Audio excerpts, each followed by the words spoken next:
Here we go. I gotta turn my screen around. Welcome back, guys, to Beery Good Entertainment. This is our first show of 2019. This is episode 49. And I am back finally with my friend. I've missed her so much, Lola. I missed you too. You're back. I'm so happy. I'm back. I am happy too. My screen is now upside down. But I am happy to be back. Let's see. Control. Come on. Put the screen back. Oh, goodness. Butt in the face. Butt in the face. How are you, Linda? Oh, I think I'm recovering from voting season. Oh, kind of. I'm kind of recovering from voting season. I mean, some good things happened and some bad things happened, and I'm tired. Oh, I'm tired of the politics. Yeah, I understand. I am too. I'm ready for somebody to be impeached so that people can get back to work, and so that people who run our parks don't have to get other jobs. Yep. Yeah, I'm ready for our government to open up again. Well, it's a good thing we always have British entertainment. That is true. We do, as far as I know. As far as I know, they don't have a furlough over there, but that would explain why there's only like 6 episodes of this great show. Yeah. Yeah. We've been watching Apparitions, which is I guess is it a thriller? I would say so. Paranormal thriller. Well, before we get into it, I am going to introduce my beer. I'm having clown shoes today. I found pecan pie porter. I've never seen that one. That is awesome. At Corvallis Brewing Supply. Wow, that looks really nice. Their artwork is so good.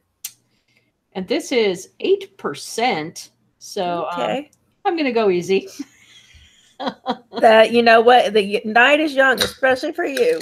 And man, looking for when I look for beers like porters, nuts, just I love it. I love porters. They're the best. Love porters, stouts. Dark. Oh, that looks really nice. But clear too. Not much of a head. Yeah. Kind of a hazelnut colored head or a pecan colored head. It's a pecan colored head. Very, very pecan colored. Looks very good. I'm jealous. I actually get the pecan and the aroma along with the roastiness. They do good beer. I've always liked their beer. Well, as far as I know, I've only seen one major controversy with clown shoes. I mean, sometimes their artwork can get a little racy. Yeah, it's racy. When lubrication came out, that was a huge thing. And they came out with this really sarcastic response. But I still like the beer. I mean, the covers never bother me. They're sexy, but I don't consider them degrading. I mean, I just think they're sexy. So, but I understand some people don't like them. Well, it sure is thick. Good. Wow. Thick. Not sweet. It's got that roasty porter tang to it. Good. Okay. The pecans are all in the back of your mouth. Maybe that's where my nut tasting your sensors are. Taste buds are in the back of my tongue. I love the thickness of it. It actually reminds me of a dessert beer. That's good. I love that. You know, I love hearty, sweet dessert beers that you sip on. I would swear this has lactose in it. It's really smooth. Okay. The roastiness is really smooth. Yeah. It's actually really nice. This is and the label has, it looks like almost like a samurai knight chowing down into a pecan pie. I think that is so awesome. I love it. That is so inventive. Now, I was thinking more like Viking. You think samurai? See, I have no idea. I'm Yeah, cool it looks samurai because he's got the hair. helmet. He's got the helmet. The hair. He's got a helmet with like a plume coming the off hair. of it. Yeah, that coming off. Okay. And the side cheek pieces coming down. Okay. But it's actually it's a very nice beer. I would, because it is not overwhelming in any one portion of the beer, I would buy this again. Okay. I would buy this again. And it was a really reasonable price at Corvallis Brewing Supply. How much? I think it was it was $4 per can. That's pretty good. Now, which is that pretty good for 16 16 ounces? Yeah, that is pretty good. I would pay that, especially if it's really good, which I would know. I know it is. I mean, this is not something I'm going to be wanting to buy a whole 6-pack of anyway. So, yeah, that's very reasonable. Very All right, mine is from yesterday, so I hope it kept. I went to Bold City Brewery yesterday, and I went ahead and got a crowler. Yeah, because I had a flight, and my favorite was the chocolate, so I got a crowler of it. So I shared some of it with my friend yesterday, and I put tin foil. I don't know how to stop up a crowler. Oh, you know what? I think I've got a solution for you. There are caps. Okay. There are caps that you put on cans, and I think they make them for crowlers. I'll have to look it up. And obviously, if any of our viewers have any recommendations, suggestions, because I just put aluminum foil over it and hoped for the best. Put it in the refrigerator. But this is the can. Oh, look, the artwork is so classic. Yeah, Bold City Brewery, a Jacksonville brewery. And it's the name of it is Chocolate Rye. And I really liked it. You get the chocolate, the smell, and the taste, but a little bit of that, spicy rye. The texture of the rye. You get that. So I liked that a lot. It was my favorite. It's only 5%, but it was my favorite of the 4 we tried. So let's see. Hopefully it survived. Well, a 5% crowler, that's pretty good for one person. Oh, yeah. Well, I shared this with my friend, but we had the flight also. Now, there's no head. I don't know if that's the beer itself or if it's flat. I hope it's not flat. It still smells like chocolate. I love beers that smell like chocolate. I think it's okay. Oh, I think good. Crowlers usually manage to keep a beer pretty good for even when open for a fairly decent amount of time. Good. And I know I've had a crowler, an unopened crowler in my fridge for a month. Okay. Opened it and it was as fresh as the first day we poured it. Good. I'm glad. Yeah, this is pretty good. I mean, it's still got a little bit of carbonation, and you don't need a whole lot of carbonation because it's I don't know if it's a stout or a porter or what, but it's a darker, heavier beer, so it's not going to have a whole lot of carbonation to begin with. And it's still got that chocolate taste settling deep in my throat, which is good because I think I'm coming down with a cold, so I need something to coat my esophagus, and this is doing it quite nicely. Oh, very nice. Yeah, definitely kind of that dessert beer feeling too. So I'm happy. That's in Jacksonville, right? Mm-hmm. Yep, I was downtown. Funny thing happened while we're in the brewery. Well, both my friend Tanisha and I are excitable. We're already excitable anyways. And I've been on such a roller coaster, and she's been on a roller coaster too because she was Mom's caregiver while I was at work. So we've both been on a roller coaster. So is it okay for us to mention why you were gone? Yeah. Well, Lola unfortunately was taking care of her mom, and unfortunately recently her mom passed. So Very Good Entertainment would like to say that we're very sorry that you lost your mom. Thank you. From what you've been sharing, it seems like she was actually a really wonderful person. She was very sweet. She was innocent. She had problems like a lot of people, but at her fundamental core, she was innocent. Mm-hmm. She was the sweetest woman you'll ever meet, and all she cared about was me. And she loved Hallmark movies. She did.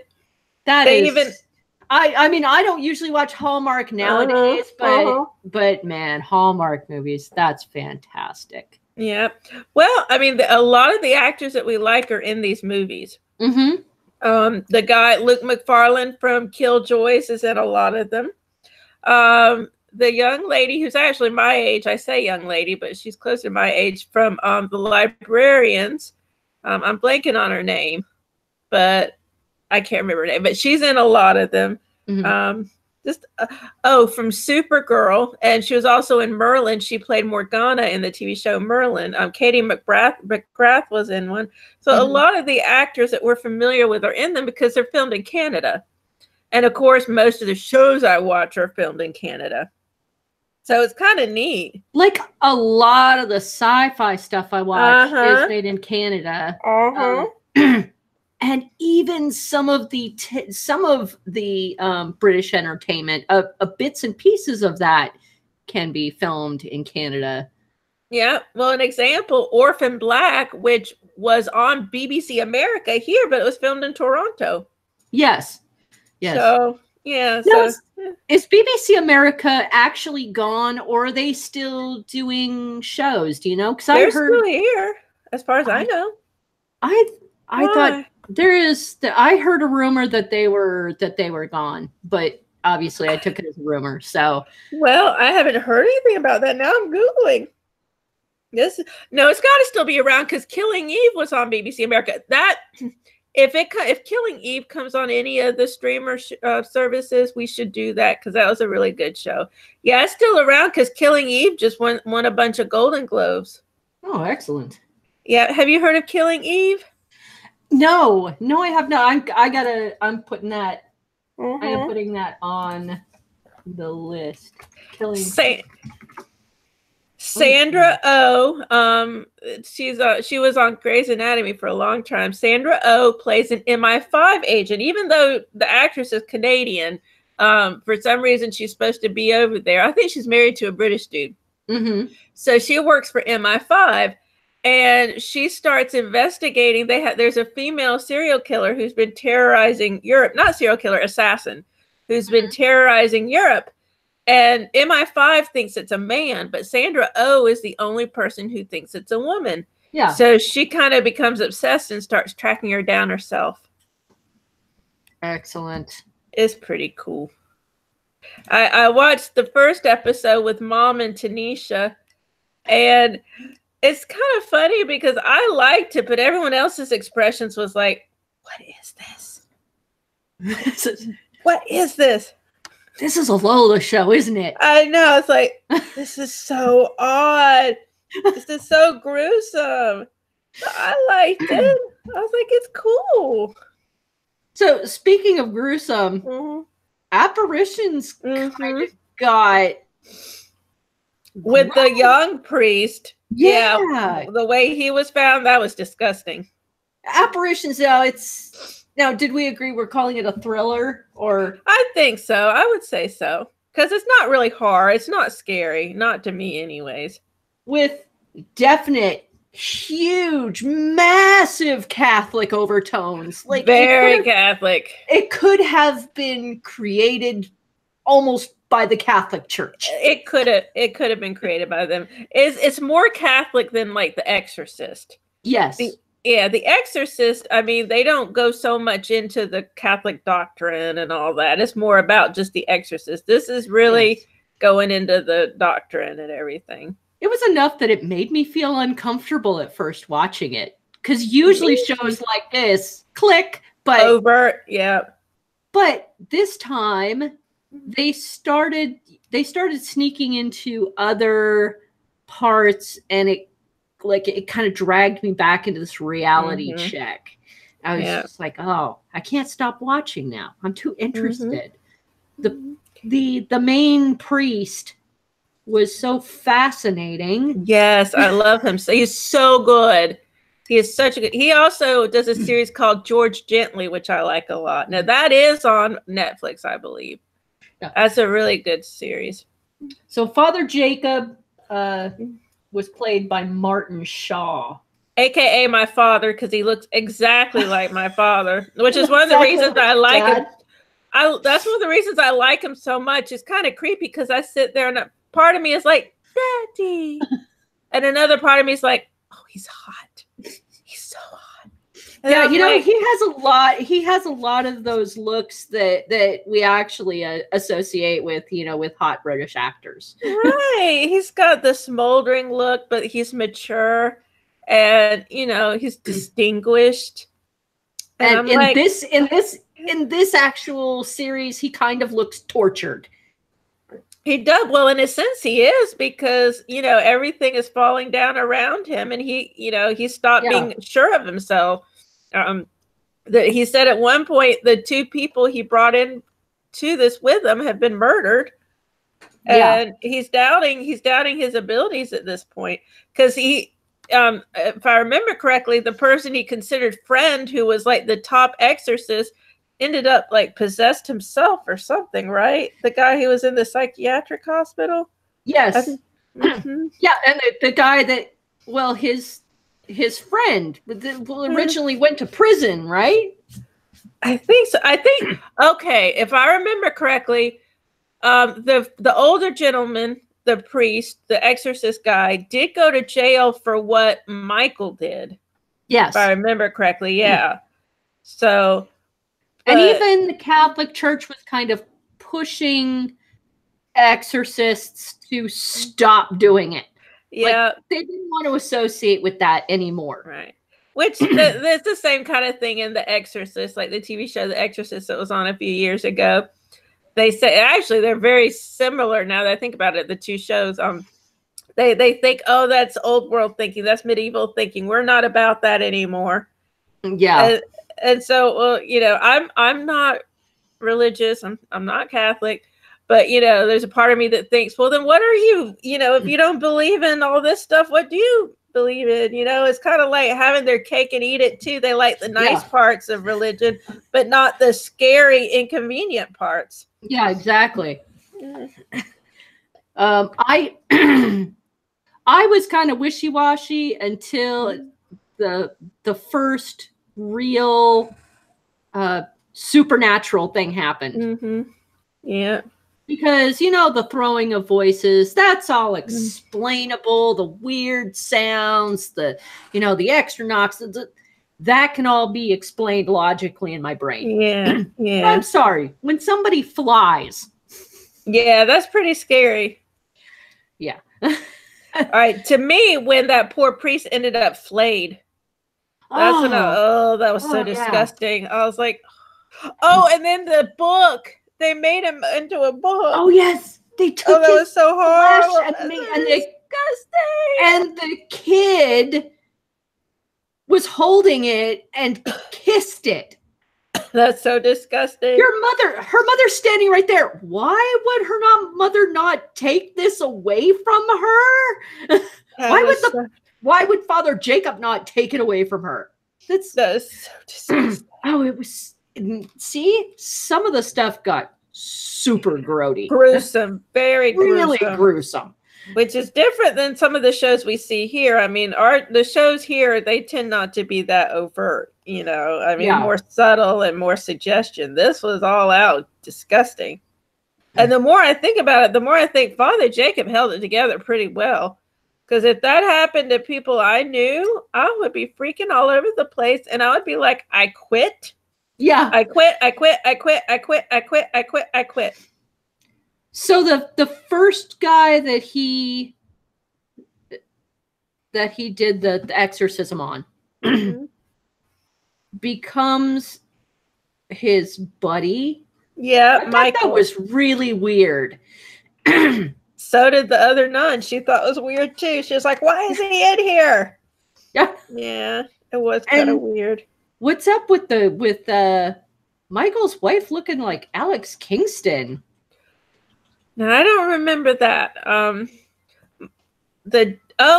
do remember so let me look up on IMDb because I can't remember. I do remember them showing his wife, but now I don't remember what she looked like. So Apparitions. 2008. I didn't realize when I started watching it that it was already 11 years old. Yeah, it's really old, but it's really old, but it didn't. Pardon me. It's really old, but it didn't seem that old. It didn't feel old. Yeah, it didn't feel old. It didn't seem dated. I mean, I had no idea it was 10 years old. I mean, at the beginning, now it does put the timeline as 2008. And I remember thinking, well, why did they say this in 2008? That's odd. It didn't occur to me that it was actually just really 2008.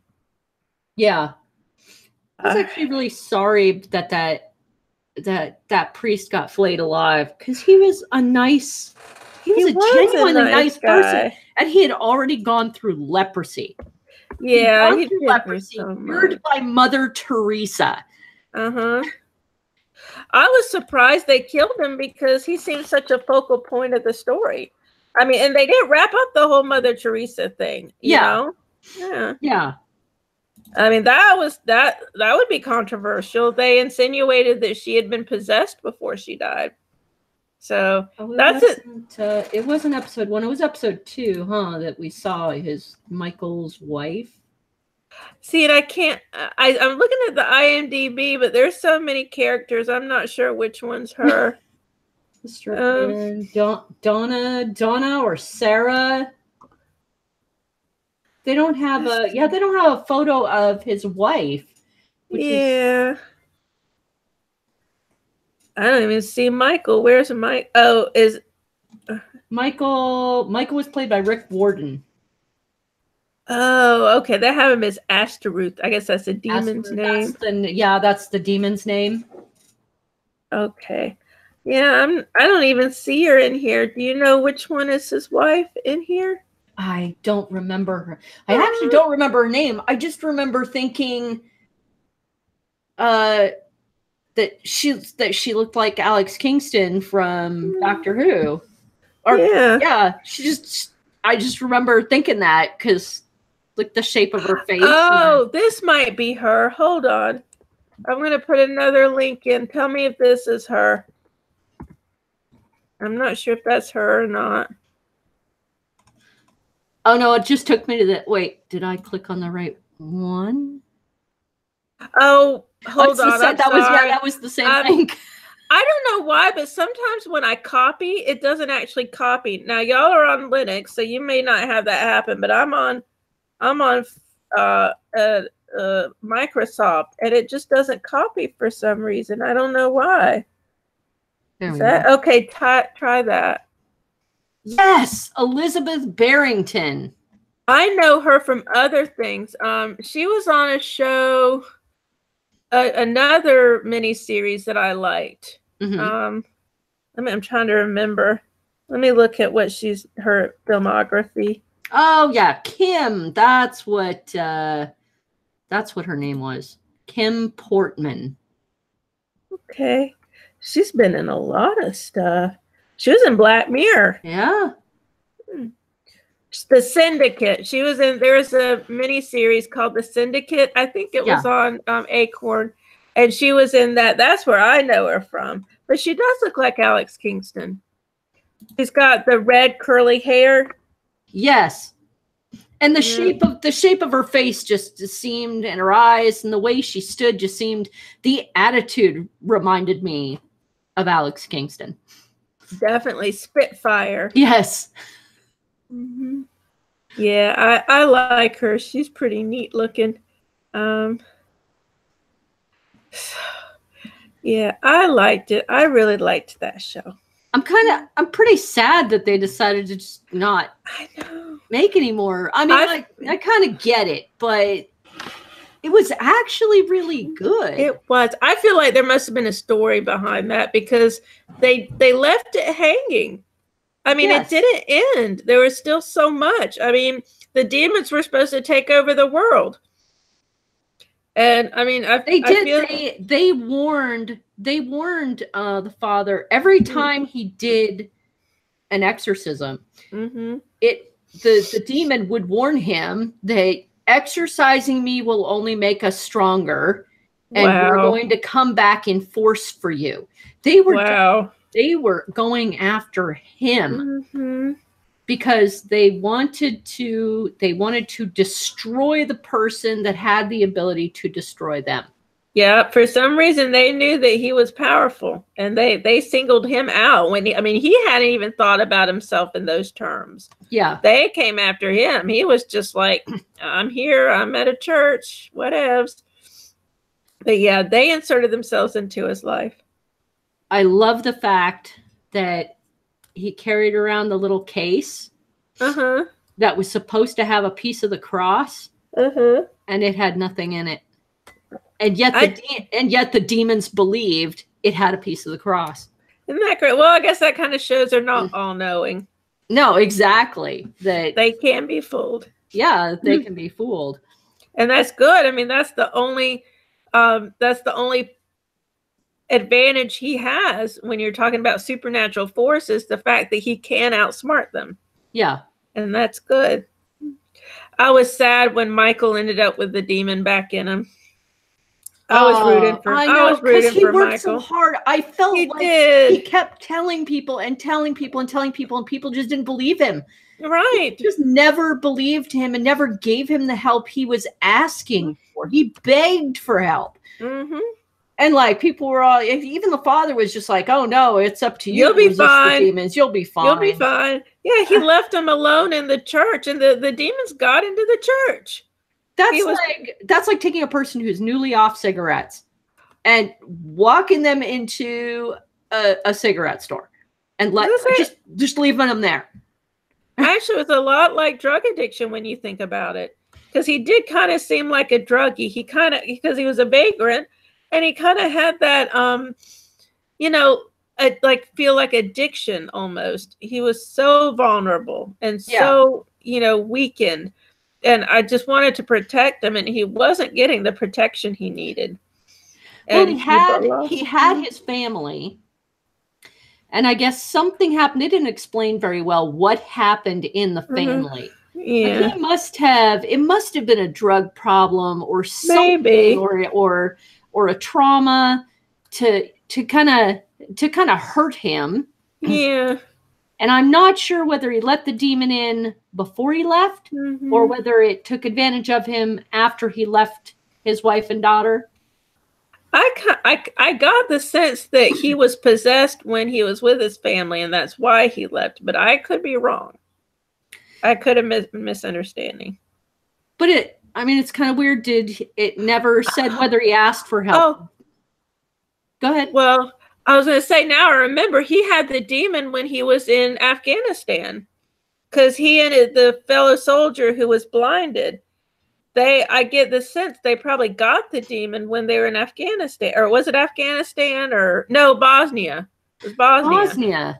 So, well, yeah, I mean, the writers of the show would have had so much opportunity for material just on that.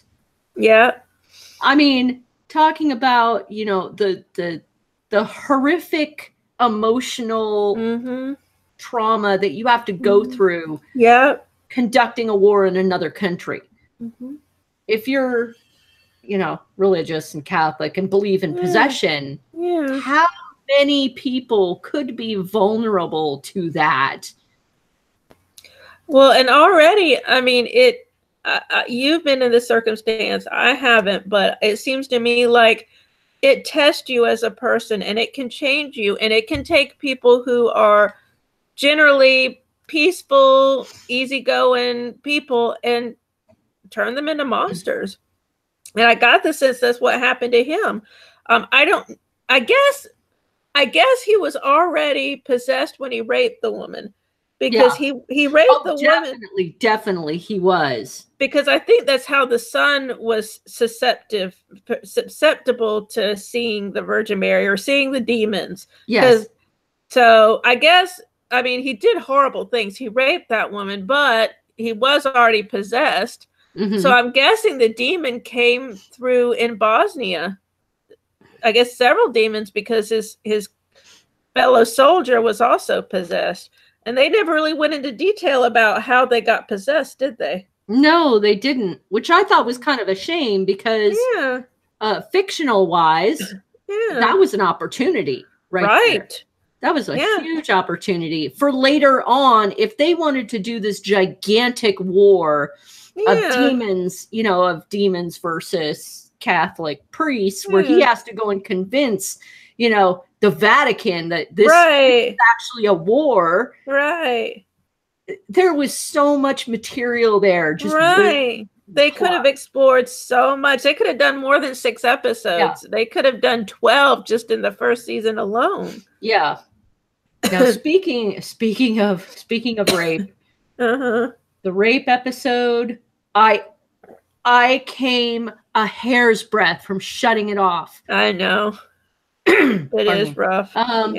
Yeah, I came a hair's breadth because, man, that's a tough subject. And that's where the reality check kept bringing me back into the show. Yeah.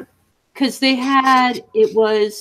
were saying that it was a previous saint that was coming back and punishing rapists or trying to get a rapist to identify with his targets so that he would repent. I'm not remembering. I'm sorry. And he would rape virgins. And he would tell them, you have 2 choices. You can die a virgin, or I can rape you. Oh yeah, that's right. Was that Michael who was doing that? I don't. When were they doing that? I don't remember exactly. I remember that. That was later on. Oh, I do remember that. I remember in the very end, they found the one girl that chose to die a virgin. Yeah, yeah. And she was absolutely perfectly preserved in a box where she'd been for like 10 years. Yeah. It was like she had died that day. Right. Yeah. It was really weird. Like that pure and untouched. That is something that really brought out the fictional thriller element. You know, yeah. I can't explain that away. You can't, definitely. I mean, for someone to be perfectly preserved. Oh yeah, it was the guy in prison. The guy, Che reminded me. It was the guy in prison who was, and he had been communicating with that girl's mother because the girl's mother was trying to get him to tell her where her daughter was. Okay. See, I don't even remember. Isn't this sad? I don't remember. I don't remember. I do remember about the having to choose, which is horrible. That's a horrible choice to make. It was really close on me. I almost didn't watch it. And then I decided to kind of push on with it. I'm kind of glad I did. Because even though it was, you know, it was creepier than creepy, and just made me kind of shiver the whole way through. The end part was more fiction than reality. Yeah. I mean, saying that, you know, a saint is possessing you to make you do these things. Yeah. That's kind of odd. And then the girl was in the prisoner because the prisoner went after the mom. Yeah.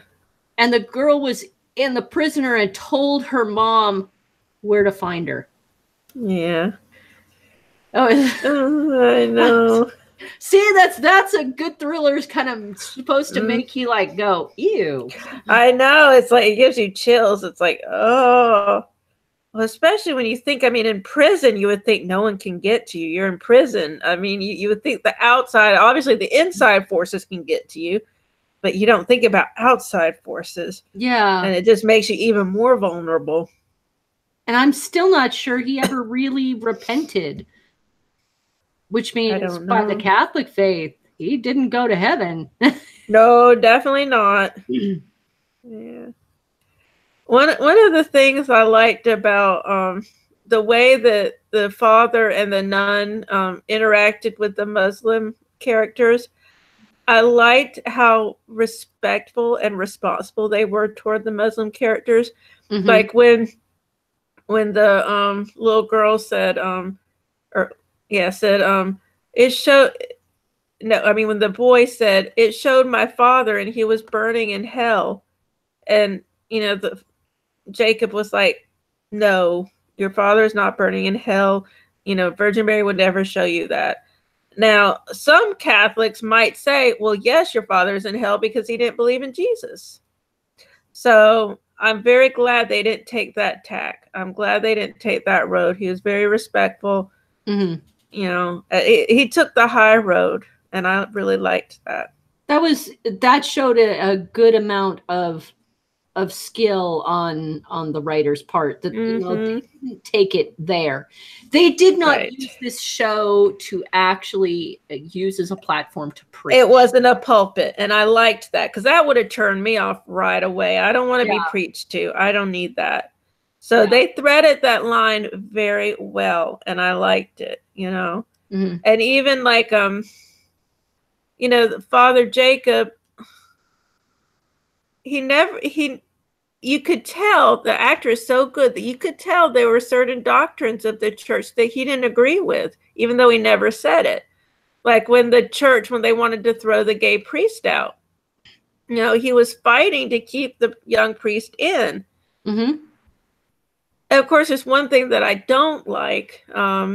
Father Jacob said, well, as long as he doesn't act on it, he should be able to stay. Now, I would disagree and say he should be able to act on it. God doesn't care, if you're having sex with a male or a female. God's not thinking like that. But at least Father Jacob, he did have love for the young gay priest, and he did think it was wrong that the church just wanted to excommunicate him, just sight unseen. Yeah. So I liked that. He showed a lot of humanity, and it wasn't as black and white as some people say the doctrine is. It is this way or it isn't. He had a lot of love and humanity for people. That meant that, the decisions weren't always easy. Yes. I really like that too. I think even in that there were a few missed opportunities for writing. I think actually if they were, would you say if they rewrote it and did it now, would it be popular? Well, unfortunately, we had a similar show here on Fox called The Exorcist, which I loved. I loved that show so much. I cried when they canceled it. So we had a very similar show here, and it only lasted for 2 years. So I guess it probably wouldn't be popular even if they did it now. Not even, well, was The Exorcist done by the BBC? No, it was Fox. So, I mean, I don't know if it would do better in Britain. I just don't know. It's hard to tell, because the whole thing with demons seems to be popular right now. Yeah. I mean, I wouldn't mind seeing more British entertainment with demons. I mean, we've seen plenty of scientific stuff with, viruses and with all mammoths and but ones where it's actually more supernatural. Yeah. I don't know either. I don't know if people would enjoy that, or whether people would kind of turn away from it going, no, it's too preachy. It's well, and it depends on how they do it. I thought they did it very well. There are some people who aren't going to watch anything that's religious. Yeah. But I mean, if you're open, or if you're willing to give something a chance, I don't think it would turn off non-believers. Yeah. I one of the things I liked about it didn't seem to be predicated on you being a diehard religious person. Yes. I'd actually like to see a multi-denominational one with, like an actual war. Yeah. Between demons and humans. That would be cool. I think that might take the place of things like The Walking Dead and things like that. But it would really need to be it would need to be either BBC or just a British production. Yeah. And we had another thing that was similar that I loved that got canceled, Dominion. It was on Sci-Fi. It was filmed in. I loved that show. It only lasted 2 seasons. Yeah. So it's like we keep trying. Things are getting canceled left and right, and It's very upsetting. and then they try to remake junk. Yeah, I know, They just exactly. keep trying to remake junk. Don't do that. Don't do that.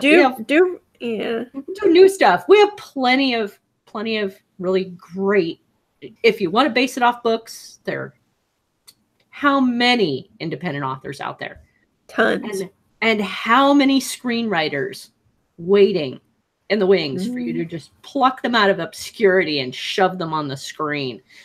And it doesn't have to, we've seen, it doesn't have to be a huge thing, especially with BBC, you know, a few episodes per season, if they're good episodes, are really satisfying. Right.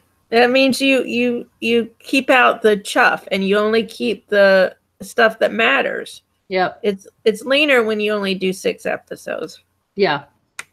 But I was just so disappointed. I mean, there don't appear to be any other episodes of this show. No, IMDb only says there's 1 season. Yeah. And I think in some places, season 1 was presented as 2 seasons because I see people talking about season 2. Okay. But when they talk about season 2, they actually are talking about episodes in the latter half of season 1. Yeah. And it's so I'm really sad that they didn't finish it off. Me too. I mean, there's so much they can do. Absolutely. Now I'm Googling. I wish I Googled more to see if there's any explanation about why it only has 1 or 2. Okay, here's an article from the Telegraph. Let me read this. BBC horror film faces religious outcry. Oh, well, yeah, I could see that. I could see that. And see, that's my kind of show that irks the Christian right. Yes. That's my kind of show. So they didn't like. Yeah. If you're going to poke the beast, put it up there. I'll watch it. Yeah. So apparently it was too controversial. I mean, I'm not sure if it's going to say that's why it didn't continue, but it's saying it faced the BBC faces a Christian backlash because of graphic murder, homosexual sex, and the exorcism of Mother Teresa. So yeah. And when have we not seen those things in other shows? It happens. I mean, it's a thriller. You see it, stuff like that in the Da Vinci Code. I remember the Da Vinci Code was had all kinds of controversy because they dared to suggest that that Jesus got married and had children. People people had conniption fit cows over that. But and the show was conceived by the actor Martin Short, who I already knew was Catholic. I already knew that. And this says that he said he realized the program would be controversial, but added, "I'm not going to pretend this is the most positive show on earth. We're talking about the end of all things, but the message is that love conquers all." I like that, and he's right. He was going for an apocalyptic situation that gets saved. Oh, here, that gets quote unquote saved. Yeah. And I could see how that would have been a good show, but if it faced a huge backlash, then yeah, I can see why they shut it down. I mean, I'm sad that they did that. Yeah. I wish they could have come back and brought it like back to YouTube or something. That would have been cool. Or put it, if the BBC didn't want to do it, then ITV could do it, or one of the other, like Sky or something. Oh yeah. Yeah. Well, I mean, YouTube Red now, where you pay for individual episodes. That's that would have been interesting. That's a good one for an independent screenwriter or producer. Yeah. I'm still looking at the article. I just don't know if that's why it ended. If BBC got cold feet, I just don't know. That would make me sad if that happened, because BBC is a public channel and they're supposed to depict all kinds of different things. They're not supposed to kowtow to one, sect of the population. That is true, but you know, we've seen BBC be affected by other, you know, massive backlashes too. Yeah, it's just sad. Maybe it should have been on ITV. I bet it would have survived on ITV.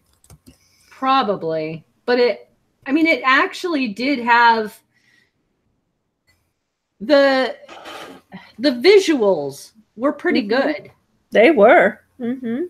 Especially when Michael finally got exercise, when he gets thrown out the window and rises back up. You would have thought he was dead.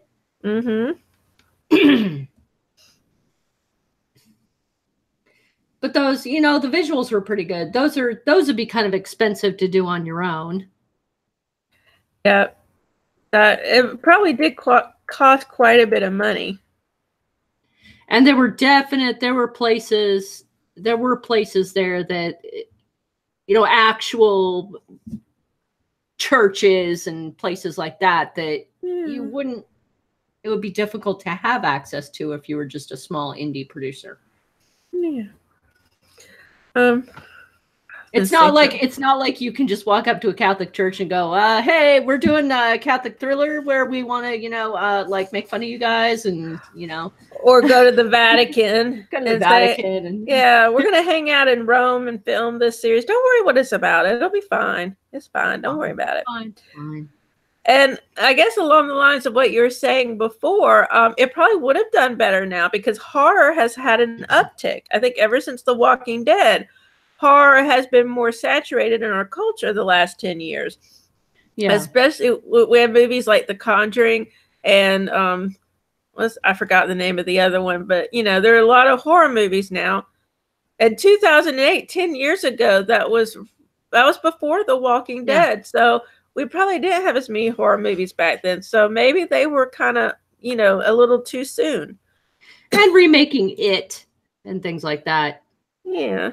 But yeah, I think it would be more controversial and less controversial now. Well, it'd be less controversial if you put it in terms of like a holy war against demons.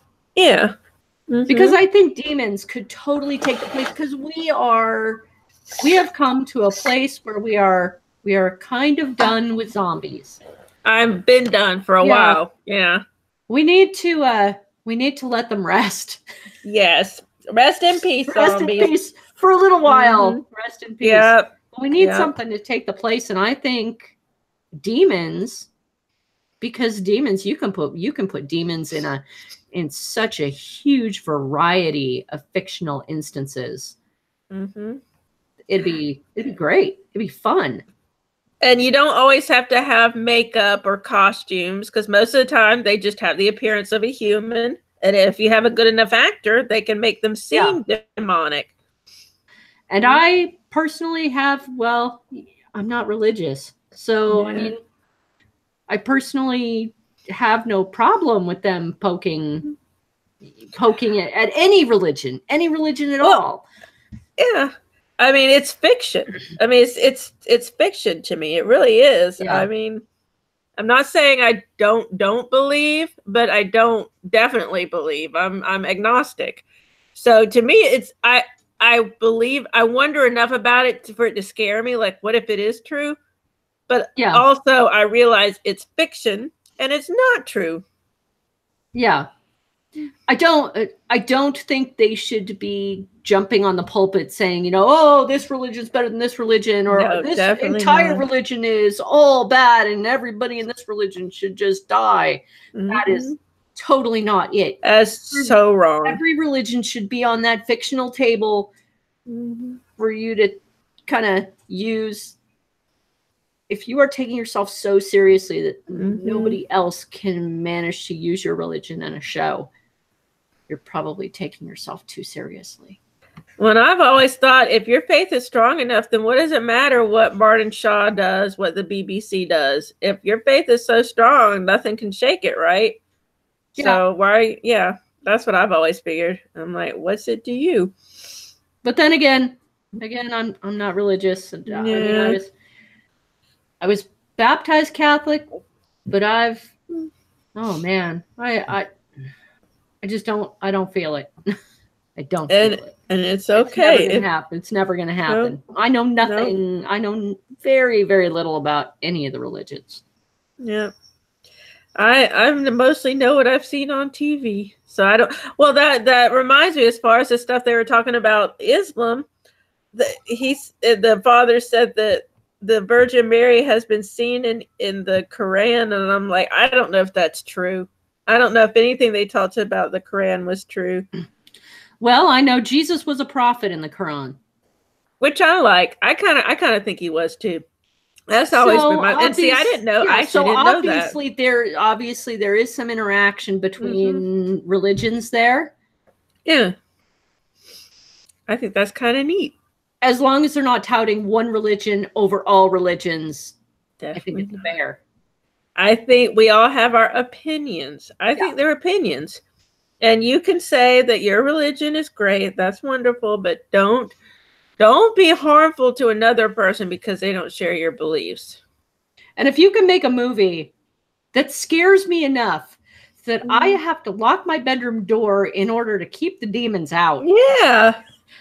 You've done a really good job as a film director. Right. I mean, that means, and the actors have done a great job. I mean, if you're like, I don't believe in this stuff, but then you're like, what was that? Yeah. What was that noise? I'm not going to sleep with the lights off for a few nights because of this show. Something touched me. Something touched me. Maybe it was the cat. Maybe it wasn't the cat. I don't know. Yeah, that's a good show when it can affect you, even though it's something you typically don't invest in. Yeah, so we're looking for more of those producers. Yeah, we need more of those. I just don't know. Yeah. Yeah. We've been having movies come out, like the Conjuring movies are pretty scary. Insidious, that's pretty scary. But no real TV shows like that. No, I got to look for more. I'm going to look more on BritBox for scary stuff. Yeah, I will too. We'll see what we can find. Scary for 2019. Scary for 2019. I like it. That's the theme of 2019. Scary. I like it. It goes really well with our political environment. Well, that is scary. No wonder we're getting used to being terrified. No wonder horror's having a comeback. I mean, we're terrified every day anyways. So shall we do a political episode next time? Sure. We can attempt to keep it light. I don't see how we could, unless it's me going insane and just tackling myself to death. Try not to depress ourselves, but we all need to whine a little bit. I can't believe how much everything has gone downhill since the last time we did a show. Oh my God. It's turned scary. It has turned into like a real life scary thriller drama, House of Horrors, and it's about to turn into a sci-fi with Space Force. Oh God, that's just insane. Space Force. That is just insane. It's like we have the Air Force. We already have NASA. Why do we need Space Force? We don't. And here's the thing. It's not. This is not just missiles in space. Yeah. I think our president is actually thinking of like Star Wars. Pew pew pew pew pew. Who are we supposed to be fighting? Why are we supposed to be fighting in space? There are no space aliens. There's no one in space. Nothing. I keep waiting for the announcement. We're gonna go to war against Mars. You know what? Maybe we can convince him that there's an enemy on Mars, and he can just keep talking about Mars, and we'll be like, "Guess what? We defeated them. Good job, Mr. President. It's done." We need to do a screenplay again about. We need to do a little screenplay about Mars coming to take our beer. They better not. And it's happening because of that one brewery that launched their beer into space. That's what got their attention. Ninkasi. It's Ninkasi's fault because the aliens didn't know about our beer until then. They thought we were still primitive. Oh, great Mars aliens. We offer you the heads of Ninkasi. Exactly. So that you will not destroy us. Right. They're our offering. Please do not take our beer. It's not enough, though. They've come with Ninkasi got their attention. They've come down, and now they know about clown shoes. So you think we should offer them the heads of Ninkasi, one from Clown Shoes, and at least one from Lagunitas? Yeah, and how about the McKellar's brothers? While we're at it, the evil twin and McKellar. Evil twin and McKellar. We'll give them both, and they'll fight it out. So. That might be enough. As long as it's not the person responsible for the really reasonably priced 22-ounce Lagunitas stouts. Okay. Whoo, I love those. Well, didn't Lagunitas, they sold, right? They're not independent anymore. Didn't Lagunitas sell anyways? I think they're only 35% sold. Okay. I could be wrong. I have not looked at their actual...